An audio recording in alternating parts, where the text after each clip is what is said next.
हाँ जी, 10वीं कक्षा के विद्यार्थी। प्रस्तुत पद्यांश हमारी हिंदी की पाठ्य पुस्तक क्षितिज भाग 2 में संकलित पद कविता से लिया गया है और इसके कवि हैं सूरदास। तो जैसा कि मैंने बेटा आपको बताया ही था कि जब कृष्ण गोपियों को छोड़कर मथुरा चले जाते हैं तो गोपियाँ उनकी जुदाई को सहन कर रही होती हैं।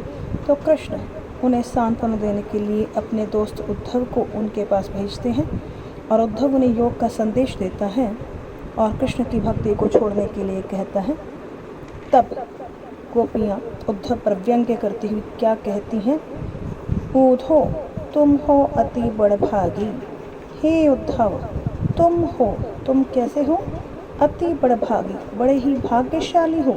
तो बेटा वास्तव में ये भाग्यशाली नहीं कहा गया, भाग्यहीन कहकर व्यंग्य किया गया उद्धव के ऊपर कि तुम तो बड़े भाग्यशाली हो। अपरस रहत स्नेह तगाते, अपरस दूर, रहत रहते हो, स्नेह तगाते स्नेह के तागे से, धागे से, बंधन से, कि प्रेम के बंधन से तुम तो दूर रहते हो, निर्लिप्त रहते हो। नाहिन मन अनुरागी, और ना ही तुम्हारे मन में किसी के प्रति अनुराग प्रेम पैदा हुआ है। तो देखो बेटा, कृष्ण के पास रहते हैं उद्धव, लेकिन उनके मन में कभी भी उनके प्रति प्रेम पैदा नहीं हुआ। तो वास्तव में गोपियाँ जो हैं व्यंग्य करते हुए कहती हैं कि आप तो बड़े भाग्यशाली हैं कि आप स्नेह के बंधन से, प्रेम के बंधन से दूर रहते हैं और किसी के प्रति आपके मन में प्रेम पैदा नहीं हुआ। फिर वो क्या उदाहरण देती हैं? पुरैनी पात रहत जल भीतर, तारस देह न दागी। पुरैनी होता है कमल, पात पत्ता, कमल का पत्ता, रहत जल भीतर पानी के भीतर रहता है, तारस देह न दागी, लेकिन वो जो पानी है उससे उसका शरीर जो है उस पर दाग नहीं लगता। यानी कि कमल का पत्ता कीचड़ में रहता है लेकिन कीचड़ उसे छू भी नहीं पाता।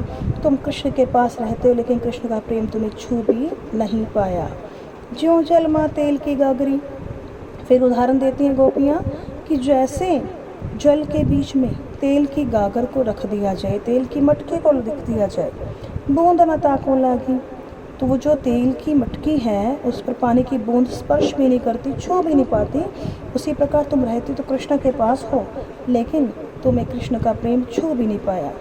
प्रीति नदी में पाँव न बोरे, प्रेम की नदी में तुमने कभी पाँव ही नहीं डुबोया। दृष्टि न रूप परागी, और तुम्हारी नज़रों में किसी के रूप, किसी की सुंदरता के प्रति प्रेम ही पैदा नहीं हुआ। सूरदास अबला हम भोरी। तो गोपियाँ क्या कहती हैं? सूरदास कहते हैं कि अबला हम तो बेचारी हैं, भोरी, भोरी होते भोली भाली हैं, गुड़ चांटी जो पागी, जैसे गुड़ के साथ चींटियाँ चिपक जाती हैं और उन्हें अलग करना मुश्किल है। हम भी श्री कृष्ण से प्रेम करती हैं और हमें भी श्री कृष्ण से अलग करना मुश्किल है।